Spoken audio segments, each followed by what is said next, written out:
Kitab 7 babu 19 dambugal sappo jeena bangal no yewtan fi ahkami sulh fi nyaawoji sulhu. As-sulhu sulhu fi lughati kal hala qatul munaza'a ya akhi ko tajugol podondirangal lurrangal wa ma'anahu ma'ana mudum fi shar'i ka sariya annahu dum mu'aqidatun ko duwoni ko finde yatawassalu nde tata hino jogondira biha sabu mayre ila islahi faade moƴƴingol bayna mutakhasimain hakkunde wejjindirɓe ɓenɗiɗo wa waɗum ɗo min akbari ko jihade ɓurɗu wonde muhimmu al uqudi e hadiji ɗin fa'idatu nafore walidhalika sabu ɗum ɗo hasanun hino laba fihi e muɗum istimalu gollitirgol shay'un seeɗa wuritoɗen hakke ko ɗum ɗo laba no laba gollitirgol seeɗa e muɗum min alkadibi immorde fenande fi tuyu ɓeydu moƴƴude ida da'atil haja si alhaali on noddi si haaju on noddi ila dhalika faade gollitirgol fenande wa dalil ala mashru'iyyati sulhi faade shar'inegol sulhu on alkitabi ka alqur'ana wa sunnati ka sunna wal ijma'i ka fottanegol jomiraɓe gande ɓe qala Allah ta'ala la dali wasulhu koni ko sulhu on khairum ɓuri moƴƴude wa qala o dali wa in ta'ifatani sayni feddeji ɗiɗi min almu'minina iqtatalu fasilu baynahuma ila qawli ta'ala fasilu baynahuma bil adli wa aqsitu inna Allaha yuhibbul muqsitin wa qala ta'ala la khayra moƴƴira la fi kathirin edow ko heewi min najwahum illa man amara bi sadaqatin aw ma'rufin aw islahin bayna an-nasi wa man yaf'al dhalika ibtigha'a mardati Allahi fasawfa nu'tihi ajran 'azima wa qala ta'ala fattaqullaha li alla wasilu moƴƴinon e data baynikum hakkundeji mon wa qala an-nabiy sallallahu alaihi wasallam annabajo law maki as-sulhu ko wiyete kon sulhu jaizun ko dagi ɗum dey bainal muslimin hakkunde julɓe ɓen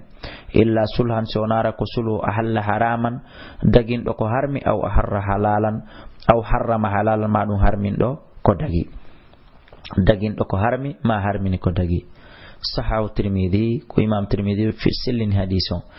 wa kana latini la sallallahu alaihi wasallam yaqumu hibe daratono bil islahi moƴƴingol bayna nas hakkunde yimɓe ɓen wasulhu ko yete kon sulhu jaizun ko dagi ɗum wasulhul jaizu sulhu dagi ɗon huwal adilu kon sulhu nunɗal sulhu wonduɗo e nunɗal alladhi amara Allahu bihi mo Allah yamiri wa rasulahu en laado makko o koni on may usadu bihi ko on faandoraɗo e mum ridallahu welaye Allah on ta'ala thumma ridal khasmayni refti welaye yeddondirɓe ɓenɗiɗo ko on sulhu tawata ko welata Allah subhanahu wa ta'ala ko welata yimɓe yeddondirɓe ɓenɗiɗo wasulhu wala budda feere o ala an yakuna nde laatoto man yaqumu on darantoɗo bil islahi sulhu on bayna nas hakkunde yimɓe ɓen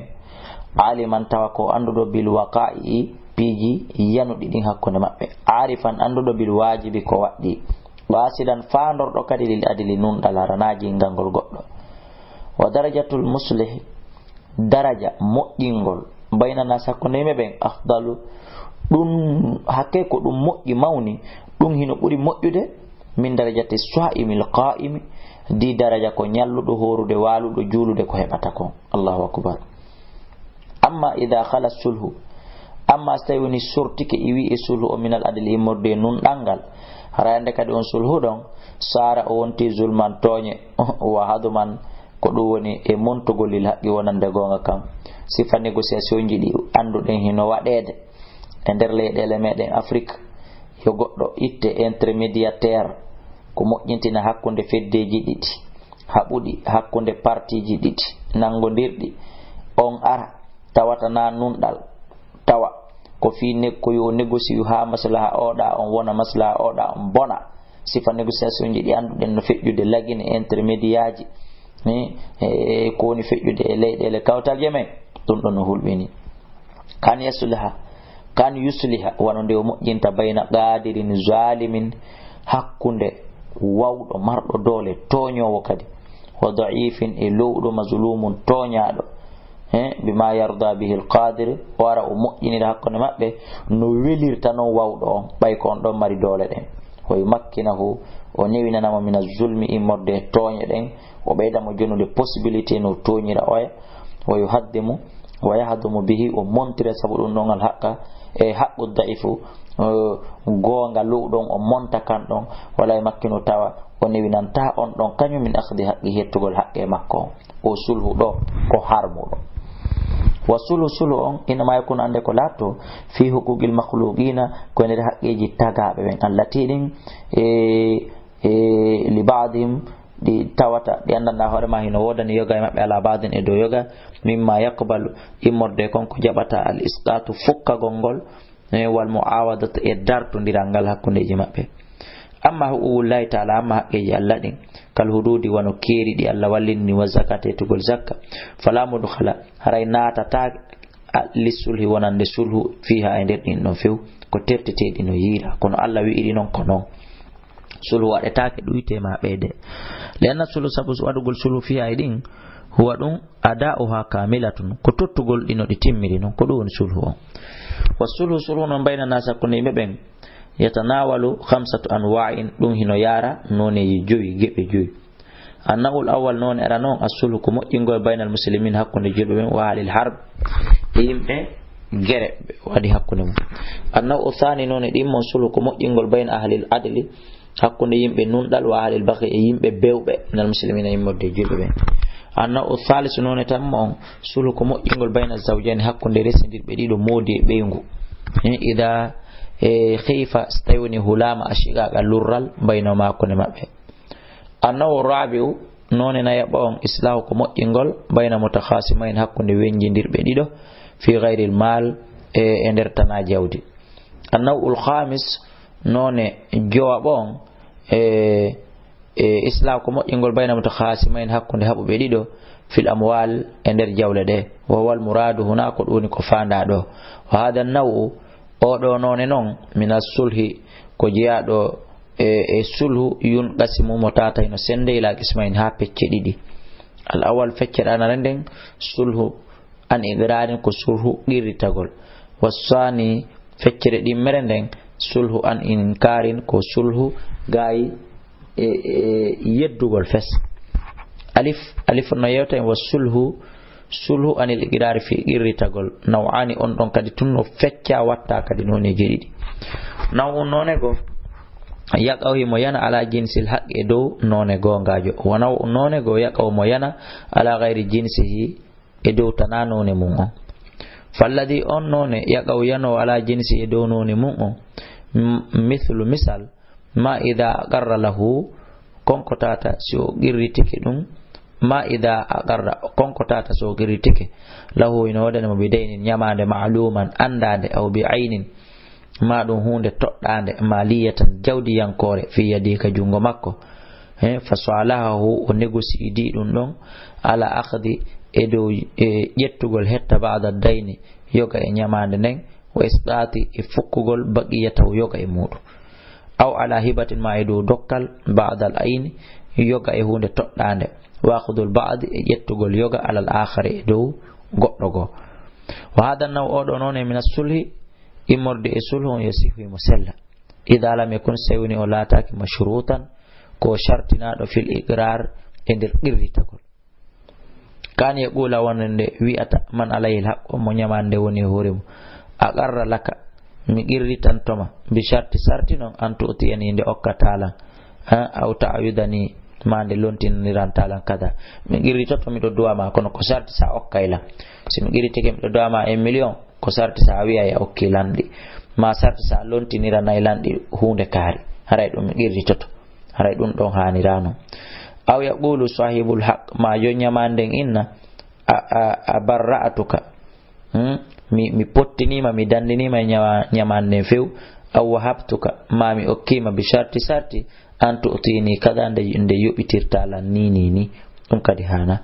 fa in kana silatka hada sulhu oɗo sulhu mashrutan ko sartinaɗo ala nahwi e dow bange ma dakarna koko men janti lam yasihu waray noon sellatade li anna sahibal haq sabu no jomiraɗo nyamane nden lahu no wodanimo almutalabatu ɗaɓɓugol bi jami'il haq e ɗaɓɓugol hetta dendanagal nyamande ko o nyawlini kon. wa ishtaratu hino sartina lisihati sabu sellugol hada naw oɗo noon min sulhi immorde sulhu aidan kadi alla yamna'ahu nde o haɗatamo nde sakkatako mo haqqa o haqqe makko on bidunihi ko worimo li anna dalika sabu ɗum ɗo fop akulu ko ñamugol li malil ghayri jawdi goɗɗo go'o bil batil no e sabu mere no woniri merentejo e hore mere meƴƴelde wa huwa awa ɗum noon muharramun ko harmu ɗum wali anna e kadi man alayhi alhaqqu on mo ñamande woni hoore mum yajibu no waɗɗimo kan kadi dafa o yoɓutugol ñamande fop li sahibihi jonnita joom mayre biduni qaydin ko alda e jolkegol wala shartin ko alda e waɗugol sharti fus wa istaratu no sartina aidan kadi li sihhati sellugol hada nawi oɗo noon min sulhi immurde sulhu an yakuna nde latto sahibul haqqi jon ñamande mimman yasihhu ko jeyaɗo e on mo tawata hino sella tabarru'uhu dandinagol makko pottitagol makko fa in kana silatike mimman la yasihhu ko jeyaɗo e mo tawata sellata tabarru'uhu pottitagol makko lam yasihhu aray sellata e sulhu on kama law kana wano woniri sinno laatike waliyal mali waliyan e ko halfinaɗo li mali yatimin jawdi al yatima o majununi ma jawdi feetuɗo li anna hada sabu ɗum ɗo tabarru'un ko pottitagol o kanko la yamliku o jeyandi jawdi ɗo tabarru'un ko ɗiggere nani wona pottitagol yiltito ɗen accon hakke wa istaratu hino sartina aidan kadi li sihhati sellugol hada nawi oɗo none mina sulhu immorde sulhu an yakuna nde laatto sahibul haqqi jon ñamande nden mimman yasihhu ko jeyaɗo e on mo sellata tabarru'uhu ɗiggugol makko e mum fa in kana so laatike mimman la yasihhu ko on mo tawata jeyaka e mo sellata tabarru'u ɗiggere makko e mum lam yasihhu haray ɗum ɗon sellata masalan kama law kana wano woniri si o laatike waliyan ko halfinaɗo li mali yatimin jawdi al yatima o majunini ma jawdi feetuɗo li anna hada sabu ɗum ɗo tabarru on ko ɗiggere wowa kanko la yamliku o jeyandi jawdi ɗo eɗen andi ka wal hasil ko timmi kon ko mofti kon annahu kon yajuzu hino dago al musalahatu wargol négociation anil haqqi ga e gonga attabitati tabutuka kan bi shay'in sabu seeɗa min jinsi immorde noneji mum ɗi sharitatun e ɗum ko sharia allah yamtaniya nde sakkotako man alayi on mowni hoore mum ala haqqu ñaman nden min ada'ihi immorde tottugol nde biduni hada sul immorde e ko wori oɗo sulhu wa sharitatu tatun hino sartina kadi ane kono nde laato sahibul haqqi jo ñamande mimman yasihhu ko jeyaɗo en mo sellata tabarru'uhu ɗiggere makko fa ida tawaffara dhalika si ɗum ɗo timmi jazata e dakike hadil masalaha o maslaha ɗo o sulhu ɗo lianna sabu oɗo takunu laatoto hinedin on tuma min babi tabarru'i woni immorde dambugal ɗiggere wal insan e neɗɗo o la yamna'u o haɗatake o sakkatake min isqati immorde fukkugol e la yamna'u o haɗitotako min isqati immorde fukkugol bada haqqi yoga e haqqeji makko ni kama la yamna'u won woniri kadi o haɗitotako o jaɓata min istifa'ihi immorde hunnugol ɗi timminade kulliɗi fuu wali anna nabi sabu kadi annabajo allah sallallahu alaihi wasallam kallama o yewtude no wurama a jabir e ñawliɓe jabir ɓe fof radiyallahu an e liyadaw anhu fiyoɓe ittamo ñamade makko nde alego fiyoɓe okkumo wonna o thani noon e ɗimmo min naw e sulh immorde noneji sulhunin anil iqrar ga e qirritagol an yusalaha nde waɗete négociation anil haqqi ga e gonka bi gayri jinsihi ko tawata ko tana makko kanko gonga kan kama law e tarafa wana woni so qirritike law ino wodani mo bidayni ñamande aynin ma ɗum hunde toɗɗande tumma tasalaha refti ɓe moƴƴina ɓe négocier ala an ya'khuda e dow nde o ƴettata an dalika ɗum ɗon awdan lontinirɗum min gayri jinsi ko tawata natananoni mum o ɗum ɗon kadi hana fa in salaha so négocier di e makko an naqdi ko ɗum gaay jawdi bi gayri naqdin ko altana jawdi e ko wona jawdi bimana jawdi e goɗɗum ngo itabara dalika ray ɗum ɗon taskama bay an considirama ngeygu tajiri aray dogay ala e hoore ɗum ahkamul bay ñawoje ngeygu wa in salaha anhu so négocier di gaay makko bi manfi'atil sabu nafoore ka sakna dari hono luugol ka galle makko hoɗa ka galle makko o tibira dalika ɗum ɗon kadi are considirta e jarata joddi luwaye tajiri mono doga alayha e hoore mum ahkamul ajra nyawoje juddi nyawoje luwaye fa in sala so ahudi e makko an ghairi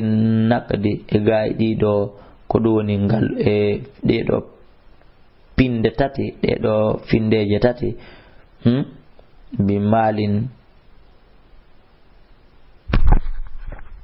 bimalin sabu bimali akhara sabu jawdi go fa huwa dun don kadi bay'un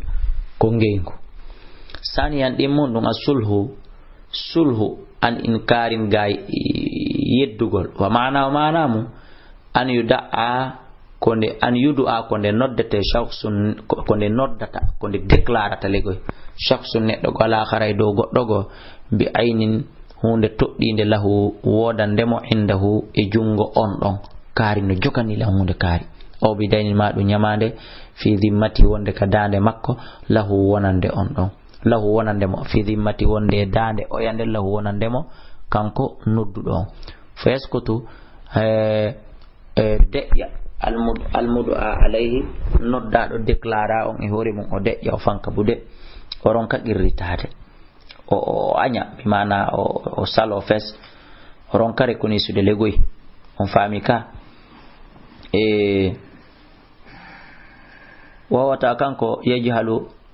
ko majjado almudu'a bihi ko noddira kon emo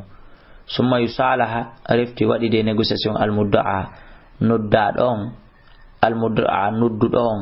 an da'awahu gay noddando makko dum bi malin jawdi halin joni joniri aw muajjalin manu wadandi la jala nyalande kari fa yasihu rayna salla sulhu on fi hadhihi alhalati odo alhal kadi fi qawl ender kongudi akthar ahli ilm ko buri durde jomirabe ganda be ko haysi sedabe jaba li qawli alayhi salatu wassalam sabu ma kuna la sulhu jaizun ko dagi dum nani bainal muslimina kunde julbe ben illa sulan sona ara ko suru harram halalan harmin do ko dagi aw halal haraman madum dagindo ko harmi rawahu abu dawud tirmidhi wa qala hasanun sayyun wa sahul hakim wa qad kataba gomdi windi bi hadhil hadis dido hadisaje umar sayyidina umar ila abi musa abi musa al-ashari fa salaha al-ihtijaj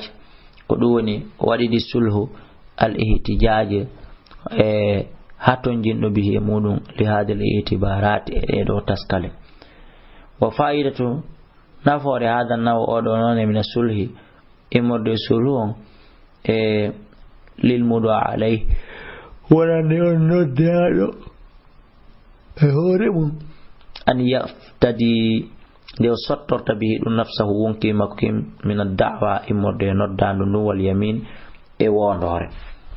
wa fa'idatu nafore munde lil muda'i no wadani noddu don irahatuhu foutingol mo min taklifin imorde fawtagol igamatil bayina addugol seede watu faadi ko duwoni naftorgol ta'khiru watu faadi mo sottora kadi ta'khiru nettingol haqqe makko alladhi on yad'ihi ko duwoni mo noddi dum wasulhu anil inkar gay anyugol yakunu hina wana fi haqqil mud'a haqqe noddado on fi hukmil bay ender nyaawre ngengu li anna sabu dum no kanko ya tagidu o fibi dum awdan ko luntinir dum an mali ga jawdi makko ni fa lazima wara wadike mo hukmu nyaawre itiqaduhu ko dum fibugol dum fa ka anna al mud'a wa noni nodda don alay e hore mum istirahu o sodi dum istirahu o sodi dum minhu imorde makko fatadkhuluhu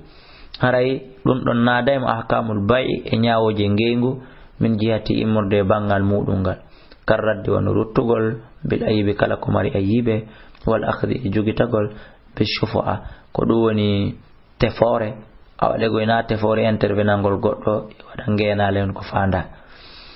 ida kana silatike mimma tadkhuluhu shufa'a ko konko tawata shufa'a hino wawa natude mudu wa hukmu hada sulhu nyaawre o do sulhu fi haqqil mud'a haqqe nodda don alay horemo annaw kanko ibra'u ko pottitagol dandino ani da'wa gayi dena nangal noddanduji ko be nodda kon li anna sabuno kanko dafa almala yonni jawdi din awande fo iftida'an ka sottorgol yaminihi wondore makko nde wa izalatun e kaytugol li darari lorran an gaay makko wa qata'an e katajugol lil khusumati yedundira den wa siyanatu li nafsihi e renugol ko duni hore makko e ani tabaddul e gaay hoyende wal mukhasamati e wenjondire yeddondire li anna dawi nufus sabuno jomiraɓe wonkiji a sharifati teddudi ɗin yani funa ɓe nefinoto min dalika immorde ɗin piiji wa yasabu alayhim ɗum wuri hino satta e maɓɓe toode fa yadfa'una almala ɓe duña e jawle ɗen ɓe defandira e jawle ɗen lil ibra'i fi pottitagol dandino min dalika immorde ɗiɗo piiji falaw ujida si tawi woni ɗinon yiyama fima salaha e nder ko moƴƴini négocie ko mbi e muɗum ayiban ayibe haray ɗon ko ɗum won ton lam yastahiqu ko ɗum woni haray hanata haray handa lam yastahiqu acca e hakke ko ndaygu ngu woni ko yahi ha wawen heɓutude ndaygu ngu wonno ko lanni o yafoto aywa nam ɗaɓɓiten ka wonnoɗen ɗo ɗaɓɓiten ka wonnoɗen ɗo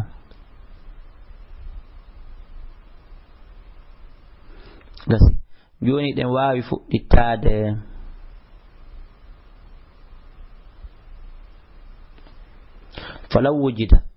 falaw wajada sinno o tawi fima salaha bihi fi konko négocidi muɗum ayiban ayibe lam yastahiqu haray hanata ruddahu bihi ruttugol ɗum joni tamo wala yuhadu yettatake bi shafa wurtugol li annahu sabu kanko la yataqiduhu fiɓano ɗum awdan ko ɗum woni ka haadi an shay'in gaay hay e hunde wa in kadaba si tawi ni feni ahadul mutasalihaini goto e wonaɓe moƴƴinede ɓen hakkude mum ɗiɗo fi sulli ka sul anil inkari gaay añugol ka an ya'khuda wononde ka an yakdiba wononde fenirta almuddo a noddaɗo on fa yada o nodda shay'an goɗɗum ya'lam haray mo ande annahu ɗum laysa lahu o jeeya few o inna ɗum ko kanko je aw yakdiba ma o fenna almunkara ko añini kon fi inkari e nder añugol makko ngol ma ida abi konko tatay mo noddirede ɗum alayi e hoore mum o wara kanko yala mo andi annahu ɗum alayi ko hoore makko woni mo andi ɗum wa yala mo andi bi kadibi nafsi penale e wonki makko fi inkari e nder añugol ɗum ida hasala stayoni hewti shay'un seeɗa min hada al kadibi e nder ɗo fenade min janibi dayi ko ɗum woni immorde bangeji da'awaji abil munkari ma ɗum ko aña fasalihu ko moƴƴi kon batilun ko mere fi haqqil kadibi e nder haqqeji penale ɗen fenandeji ɗin minumano e majji batanan suuɗuji kono goɗɗi no feeñi lianna sabu ɗum ɗo alimun bil haqqi ko ɗum woni ko anduɗo gonka qaadino ko wawɗo ala isalihi ko ɗum woni e dow yottagol makko li mustahaqqihi e haqqe e makko on wa ghayri mu'taqidun e kadi e wona mi fiɓuɗo annahu ko woni mo heɓɓun ko haanu ɗum tum forcément fi tasarrufi e nder ferlisale makko ɗen fama akhadahu kala konko ƴetti ɗum bi wajibi hada sulhu e nder bange oɗo sulhu haramun alay haray no harmani mo nani nayo ñaamu li anna sabu kanko akhadahu ko ɗum woni o ƴettimo ɗon zulman hoore toñe woɗuwanan e jaggutugol la awdan ko ɗum woni wona ngantujum lontinir ɗum min haqihi an haqqin gaay haqqe yala momo ande wala kada qala Allah ta'ala gomɗi Allah daali wala ta'kulu amwalakum bainakum la ta'kulu tanyama amwalakum yalla bainakum kana bil batil wa in kana salat kaza sulu odo négociation qiyaman qayyiman ko nyibudo yazharu mo feñi linnasi hakkunde yimɓe سيون هاي إنه سلي لأنه سبقان به لا يعلمون بأن باتنا حال كبر سورة دكم باطن الحال غندو تيجي تيجي الحال يوم لكن إذا كنتم ذلك دون له لا يغير سانساتاك من الحقيقة مرده كنشان هونده عندما لا يخفى نقطة متاتا سورة عليما كشان هونده في الأرض ولا في السماء فعلى المسلم فيجول لهم أن يبتعد عن ديوتو أن مثل هذا التصرف في صفة له في اللسان أسي بونده والاحتيال اترقل الباطل ميرنه ومن مسائل سلنا جاء مثل جسلوني يعني الإنكار غاي أن يقول أنه كانكو أنه كوني لو صالح سنو سيل وديدين نيغوسيسو أن المنكر غاي موسيقو لو صالح سنو وديدين نيغوسيسو أن المنكر غاي أنيادو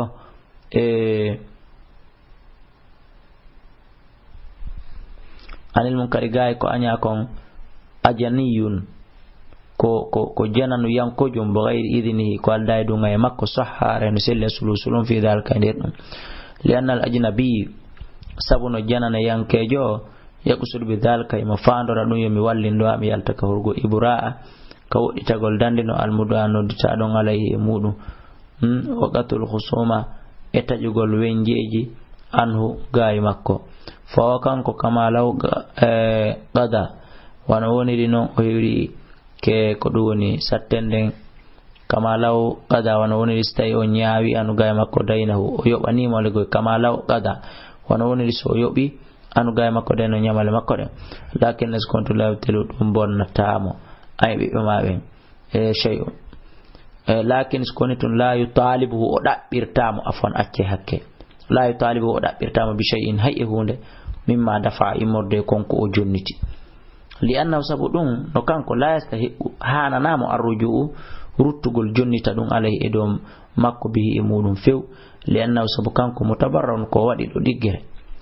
wasi hono selli kadi sulu anil haqqi gongal majhul majjaka yimbe be fo no jibi do siko gonga wadugol négociation fiyo ar fo ari ama buya